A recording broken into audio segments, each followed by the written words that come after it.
안녕하세요. 혹시 만성 설사 때문에 오랫동안 고생하셨는데 뚜렷한 원인을 못 찾고 계신가요?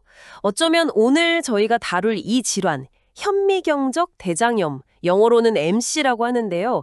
이걸 한번 의심해 보셔야 할지도 모르겠습니다. 네. 이게 생각보다 흔한 질환인데도 잘 알려져 있지 않아서 진단도 어렵고 또 마땅한 치료자도 사실 없었어요. 특히 그 65세 이상 여성분들한테 좀 더 흔하다고 알려져 있는데 이게 삶의 질을 굉장히 떨어뜨린다고 하더라고요. 맞습니다. 그런데 마침 최근에 아주 중요한 연구 결과가 나왔어요. 그 세계적인 학술지 네이처 커뮤니케이션스예요. 매사추세츠 종합병원하고 하버드 의대 연구진들이 MC 환자들의 장 속 환경, 그러니까 그 안에 사는 미생물들이랑 걔네들이 만들어내는 화학 물질들 있잖아요. 이걸 아주 샅샅이 분석한 논문을 발표했거든요. 오, 정말요? 그럼 이 연구가 그동안 좀 베일에 쌓여있던 MC의 원인을 밝히는 데 도움이 될 수 있겠네요. 더 나아가서는 번거로운 조직 검사 없이 진단할 방법을 찾거나 아니면 아예 새로운 치료법 개발에도 좀 실마리를 줄 수 있을지 정말 궁금해지는데요. 네, 그럴 가능성이 충분히 있습니다. 이번 연구가 상당히 의미가 커요. 자, 그럼 바로 한번 본론으로 들어가 보죠. 연구진들이 뭘 어떻게 분석한 건가요? 구체적으로요. 일단 규모가 꽤 컸습니다. 실제 MC 환자분들 한 130명 정도 되고요. 그리고 그냥 만성설사만 있는 분들 한 160명 가까이, 또 건강한 분들도 거의 400명, 다 합쳐서 600명이 훌쩍 넘는 사람들한테서 대변 샘플을 모았어요. 와, 규모가 상당하네요. 대조군도 신경 써서 설정했고요. 네, MC 환자들은 예상대로 평균 연령이 좀 높고 여선이 많고 BMI는 좀 낮은 경향이 있었고요. 그럼 그 대변 샘플로 뭘 본 건가요? 단순히 어떤 균이사나 이런 것만 본 건 아니겠죠. 그럼요. 최신 기술 두 가지를 딱 적용했는데요. 하나는 메타게놈 분석이라고 해서 장 속에 있는 미생물 전체의 유전 정보를 다 읽어내는 거예요. 그러니까 어떤 종류의 미생물이 얼마나 있는지 그 구성 비율을 보는 거죠. 일종의 장내 미생물 인구조사 같은 겁니다. 인구조사요? 흥미로운 비유네요. 다른 하나는요? 다른 하나는 대사체 분석이에요. 이건 그 미생물들이나 우리 몸세포가 만들어내는 아주 작은 황물질들, 이걸 대사체라고 부르는데요. 이것들을 분석해서 장 안에서 도대체 어떤 화학적인 일들이 벌어지고 있는지 그 활동을 들여다보는 기술이죠. 그러니까 미생물 종류뿐만 아니라 걔네들이 실제로 뭘 하고 있는지도 같이 봤다. 이런 거군요.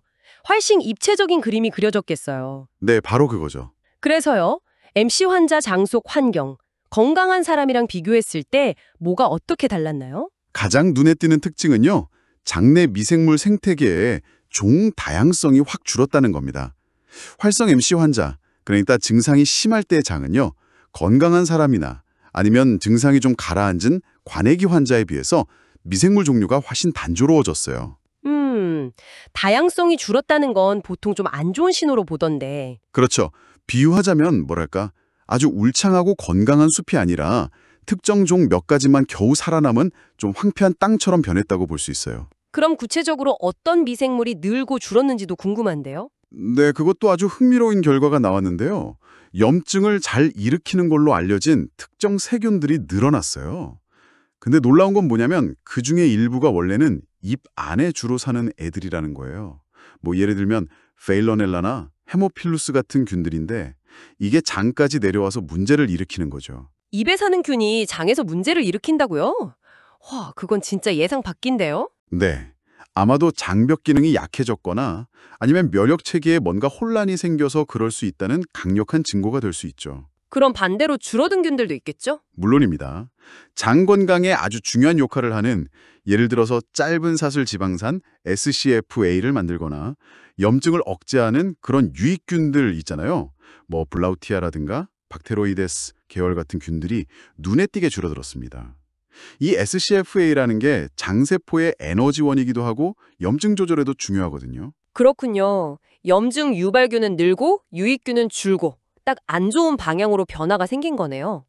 그럼 이런 미생물 변화가 장 속의 그 화학 환경, 그러니까 아까 말씀하신 대사체에는 어떤 영향을 미쳤을까요? 미생물 변화만큼이나 대사체에서도 아주 극적인 변화가 보였습니다. MMC 환자의 장속은요, 화학적인 대화 자체가 완전히 염증 촉진 모드로 바뀐 것 같았어요. 특히 스핑고지질이라는 종류의 지방대사체들, 뭐 락토실세라마이드나 세라마이드 같은 것들이 아주 눈에 띄게 증가했는데요. 이게 세포의 성장이나 사멸, 염증 반응 같은 중요한 신호 전달에 관여하는 물질들이에요. 다른 염증성 장질환, IBD에서도 증가한다고 알려져 있고요. 아, 그럼 다른 염증성 장질환이랑 비슷한 면도 있다는 거네요. 그런데 혹시 MMC만의 좀 독특한 화학적 신호 같은 것도 발견됐나요? 네, 바로 그 점이 또 중요합니다. 몇몇 특정 대사체들은요, 기존의 다른 IBD, 그러니까 크론병이나 궤양성 대장염 연구에서는 잘 보고되지 않았던 것들이었어요. 이건 뭘 의미하냐면 MC가 다른 질환과는 구별되는 자기만의 고유한 발병 경로를 가질 수 있다는 걸 시사하는 거죠. 아하, 단순히 염증이 있다 없다의 문제가 아니라 그 염증이 생기는 방식 자체가 좀 다를 수 있다, 이런 단서가 되겠군요. 정확합니다. 그 염증의 결이 다를 수 있다는 거죠. 자, 그럼 이제 슬슬 퍼즐 조각을 맞춰볼 시간이 된 것 같습니다. 결국 장내 미생물 변화랑 이 화학물질 변화가 서로 딱 연결되어 있다, 이런 얘기죠. 네, 아주 강력하게 연결되어 있었습니다. 그냥 우연히 같이 변하는 수준이 아니고요. 예를 들어서 MC 환자한테서 늘어난 그 특정 구강류의 세균 있잖아요.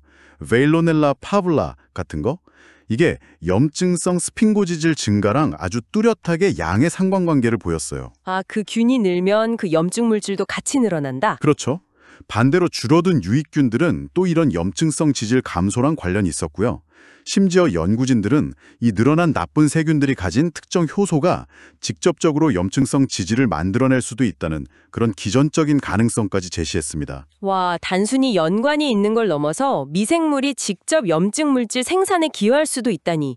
이건 정말 중요한 발견인데요. 네, 미생물 변화가 그냥 현상이 아니라 실제로 기능적인 변화, 즉 병의 진행에 영향을 줄 수 있다는 걸 보여주는 거죠. 그럼 이 발견이 MC로 고생하시는 환자분들께는 어떤 의미가 있을까요? 좀 실질적으로 도움이 될 만한 부분이 있을까요? 크게 두 가지 가능성을 이야기할 수 있을 것 같아요. 첫 번째는 대변 검사만으로 MC를 진단하거나 아니면 병의 활성도를 좀 추적할 수 있는 비침석적 바이오마커 개발 가능성입니다. 아, 바이오마커요?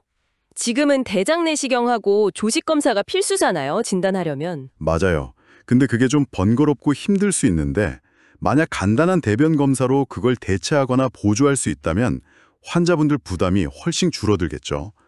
이 연구에서 찾아낸 특정 미생물이나 대사체들이 바로 그 후보가 될 수 있다는 겁니다. 정말 희소식이네요. 두 번째 가능성은 뭔가요? 두 번째는 새로운 치료 타겟을 발견했다는 점입니다. 특히 아까 말씀드린 그 스핀고질 대사 경로 있잖아요. 그 경로에서 염증 반응 조절에 아주 중요한 역할을 하는 S1P 수용체라는 일종의 스위치가 있는데 이게 아주 유망한 치료 타겟으로 떠올랐어요. S1P 수용체요? 그게 왜 유망한 건가요? 왜냐하면 이 S1P 수용체를 조절하는 약물들이 이미 다른 염증성 질환 치료제로 개발 중이거나 심지어 사용되고 있는 것들이 있거든요.